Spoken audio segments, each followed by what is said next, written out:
አድማጮቻችን አስደሳች ሰበር ዜና ይዘንላችሁ መተናል እና አብይ አህመድ ከዚህ ቀደም ፋኖን አጠፋን ደመሰሰን ሲሉ ይታወቃል። እንዲሁ ደግሞ የፋኖ ኃይሎች እየተዋጉን የሚገኙት 3 ክላሽ ይዘው ነው ቢሉም አሁን ላይ ደግሞ የበልጽግና ሰዎች የበልጽግና ባለስልጣናት እና አብይ አህመድ በአጠቃላይ ጽንፈኛው የፋኖ ቡድን ከአቅማችን በላይ ሆነ ሲሉ ተደምጧል።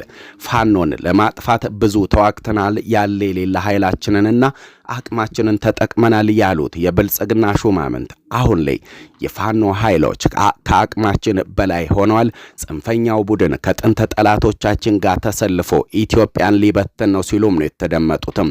ዕለተ ቅዳሜ ነው። ሰበር ዜናዎችን ይዘንላችሁ መተናል። በመላው የአማራ ክልል ከተሞች በፋኖና በአገዛዙ ኃይሎች መካከል አሁንም መጠነ ሰፊ ውጊያዎች እየተካሄዱ ይገኛሉ።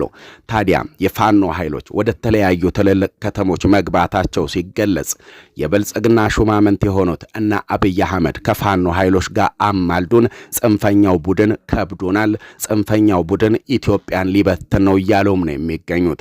ይህንንም ተከትሎ በ4 ኪሎ ቤተ መንግስት አብይ አህመድና ሽመልስ አብዲሳ ኢታማዦር ሹም ብርሃኑ ጁላና ምክትል ኢታማዦር ሹም አበባው ታደሰ በ4 ኪሎ ቤተ መንግስት የፋኖን ኃይሎች በተመለከተ ብሎም ደግሞ በመላው የአማራ ክልል ከተሞች እየተካሄዱ የሚገኙ ውጊያዎችን በተመለከተ አስቸኳይ ስብሰባዎችን እያካሄዱ እንደሚገኙ ታውቋል። ታዲያ በዚሁ ስብሰባ ላይ የተገኙት ጠቅላይ ሚኒስትር አብይ አህመድ የሚተማመኑባቸው ከፍተኛ አዋጊዎቻቸውና ጄኔራሎቻቸው የፋኖን ኃይሎች በትጥቅ ትግል ማሸነፍ አንችልም ሲሉም ነው የተደመጡት። ይህም ደግሞ ጠቅላይ ሚኒስትር አብይ አህመድን ከፍተኛ ድንጋጤ ውስጥ የከተተ ስለመሆኑ የውስጥ ምንጮቻችን ሹክ ብለውናል።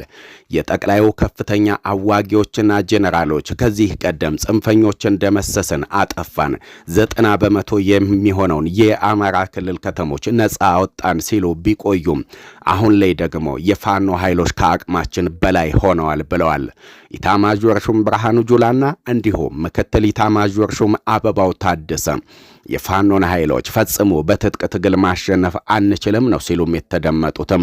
ምክንያት በማለት ያስቀመጡት ደግሞ ህዝቡ በአጠቃላይ ከጽንፈኛው ቡድን በስተጀርባ ተሰልፏል። እየተዋጋን የምንገኘው ከጥቂት ኃይል ጋር አይደለም። አብዛኛው የአማራ ህዝብም ጽንፈኛውን ቡድን የሚደግፍ ነው ሲሉም ነው የተደመጡትም።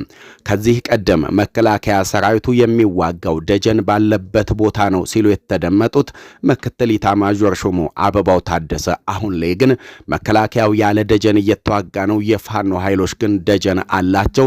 እያንዳንዱን የመከላከያውን እንቅስቃሴ ለፋኖ ኃይሎች የሚጠቁመው ህዝቡ ነው ሲሉም ነው የተደመጡትም። ህዝቡ ጽንፈኛውን ቡድን ከመካከሉ ገፍቶ እስካላስወጣ ፈጽሞ የፋኖን ኃይሎች በትጥቅ ትግል አሸንፈን ክልሉን ወደ ቀደመ ሰላሙ መመለስ አንችልም ያሉትም ደግሞ የጠቅላይ ሚኒስትር አብይ አህመድ ቀኝ እጅ ሆኑት ኢታማዦር ሹም ብርሃኑ ጁላ ናቸው። ስለዚህ ከፋኖ ጋር እያካሄደን የምንገኘውን ውጊያ በአፋጣኝ እናቁም፣ ወደ እውነተኛ ድርድር እንመለስ ሲሉም ነው የተደመጡትም። አሁን ላይ ግብፅና ሻቢያ በአንድነት ተቀናጅተው ህወሓትን አስታጥቀው ጽንፈኛውንም ቡድን ደግፈው ኢትዮጵያን ለመበታተን እየተንቀሳቀሱ ነው ያሉትም ምክትል ኢታማዦር ሹም አበባው ታደሰ ከፋኖ ጋር ያካሄድን ውጊያ አቁመን አፋጣኝ እርምጃ ልንወስድ ይገባል።